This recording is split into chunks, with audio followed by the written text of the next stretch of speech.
Okay, sagutin natin yan. Yung dating matagal na yan eh. Matagal na usapin lagi yan kung bakit o ano ba dapat. Original ink o yung third party ink. Kasi kung papasinin natin, marami nagsasabi, original ink syempre. Iba pa rin ang quality ng original ink. Pero bakit karamihan sa mga printing, kung hindi man lahat, karamihan, sabihin na natin na 80% ng printing, third party ink ang ginagamit. Aminin na natin, third party ink ang ginagamit ng 80% sa atin. So bakit? Pag-usapan natin.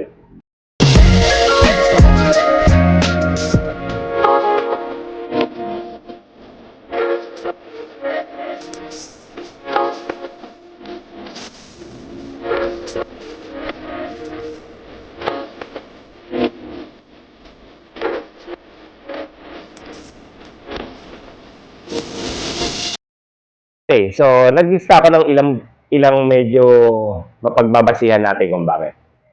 Sa original ink, may mga pros and cons yan. Lagi naman ganon. Kahit anong bagay, laging may pros and cons yan. Pagka gumamit tayo ng original ink, makikita natin yung printout natin. Halimbawa sa inkjet muna pag-usapan natin. Inkjet printer. Pag inkjet printer ang pinag-usapan natin at original ink ang ginamit mo, halimbawa na lang, Workforce 5790, pag original ink po ang ginamit nyo, yung vibrant po ng color, napakaganda po. Talagang vibrant po talaga yung color niya. Tapos, crisping quality. Napakaganda po ng quality. Tapos, medyo accurate na yung kulay. Sabi ko sa inyo, medyo accurate na talaga yung kulay. Parang kung ano talaga yung in-expect nyo, halos yun na po yung ibibigay sa inyo. Kaya po talagang matutuwa kayo sa original ink. Yun po ang kagandahan ng original ink. Yun yung pros niya. Tapos, isa pa, pag original ink ang ginagamit natin, nakakampante tayo na yung ating warranty, hindi po basta-basta na nawawala. So, ibig sabihin, meron kapag original ink ang ginagamit mo, 1 year ka po na may warranty dun sa pinagpunan mo. Yan po yung karaniwan. So, 1 year, imagine mo, 1 year kang kampante na walang problema. Or pag nagka-problema yung machine or yung printer, pwede mo pong ibalik para ipaayos sa kanila. Ganun po kaganda yung original ink. So, maganda na yung quality or yung kulay na ibibigay sa'yo, ganun pa, kampante pa yung kalagayan mo. Kampante pa yung dibdib mo. So, ano naman yung cons niya? O yung cons, pinapangit niya, no? Siyempre, karaniwan po, mahal po yung original ink. Yan po yung totoo. Karaniwan. Na mahal talaga. Hindi po kalahati ang presyo. Minsan wala pa sa 1/4 yung presyo. Kapag ka po gumamit ka ng third party ink, yun po ang pangit sa kanya na no? Pag third party ink, halimbawa 25 pesos ang third party ink, 100 po ang original. Parang ganun po ang comparison ng presyo. Kaya po, kung gagamitin mo siya pang hanap buhay, parang masaya po yung customer mo. Totoo po yan, masaya. Kaya alam po, napakahirap po mag-pricing. Napakahirap po sumabay ng presyong mababa kung original ink ang ginagamit mo. At hindi mo kayang ipilit sa customer yan. Bakit? Wala naman sila pakialam sa costing mo ng So, yun po. Okay, so balik na rin natin. Pag third party ink naman, ganoon din po yan. May pros and cons din yan. Third party ink, ano po yung unang-unang napakaganda sa third party ink? Karaniwan naman, kung magta-third party ink tayo, lalo na kung mga ganong printer, no? Karaniwan, magpipigment pa tayo. Karaniwan naman talaga po yan sa mga nagta-third party, tumatalon po tayo, lalo pang hanap buhay, pigment ink po yung ginagamit natin. At ang original na pigment ink, ganun po halos 1/4 lang po ang presyo ng na sa original. So, napakamura po. Napakamura. Tapos, dahil siya ay pigment, kung sa mga ibang model, unlike sa Workforce, kasi ang original ink din po ng Workforce is pigment din. Pero kung halimbawa mga L800 o yung mga L series, karaniwan po ang gamit po ng mga Epson na ganyan ay dye ink. Bagamat original ink, pero dye ink po. Kaya kung ikukumpara mo po sa pigment na third party, mas matibay po. Mas matibay pa po itong third party ink. Hindi ito original pero mas matibay pa po ito kasi pigment po ito. Kaya, kumbaga, mas matibay na siya, tapos murang-mura pa siya. At yung availability niya, ito, nagkalat na talaga to kung saan-saan. Madali pong mabili. So, yun po yung mga pros niya. Ano naman po yung mga cons niya?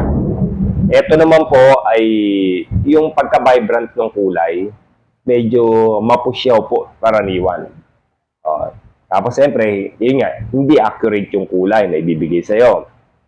So, tapos, kaya ang nangyayari, tayo po yung nag-adjust, tayo yung nagpapatingkad. So, tayo yung gumagawa ng paraan kung paano patingkarin yung quality ng ating gawa. Hindi ka, pagbaguhan ka po sa printing, medyo baka sabihin mo, pangit ang kulay nitong mga third party. Kasi nga, hindi ka pa sanay sa pagtitimpla ng kulay. So, yun po. Pero pag nakasanayan mo naman po na, kaya mo na magtimpla ng kulay, so wala na sa yung halaga rin po yung, ano yan, napakasimple na pong timplahin yan. So, yun naman po ang cons ng, ng third party ink. So, isa pa, kapag gumamit ka pa po ng third party ink, wala na pong warranty yung iyong printer.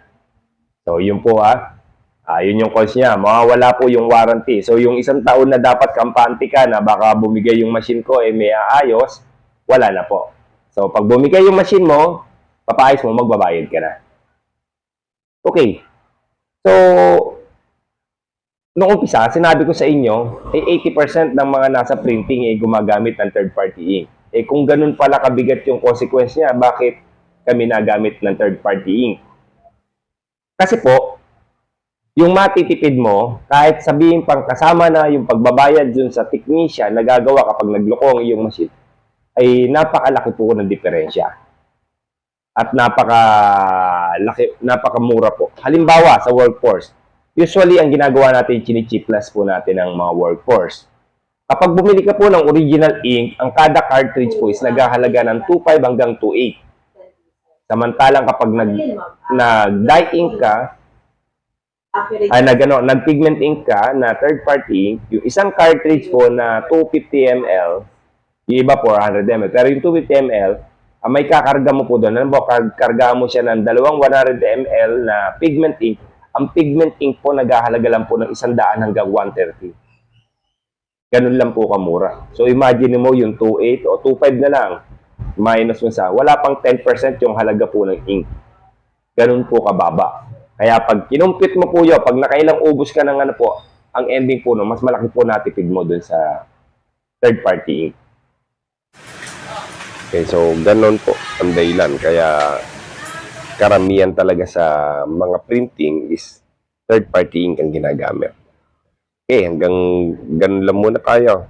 Sa susunod na kwentuhan uli natin. Okay, kung may natutunan kayo, sana palike na lang. Then, subscribe ka na rin kung hindi ka pa nakasubscribe. Okay, hanggang sa muli. Salamat. SNL Digital Moment.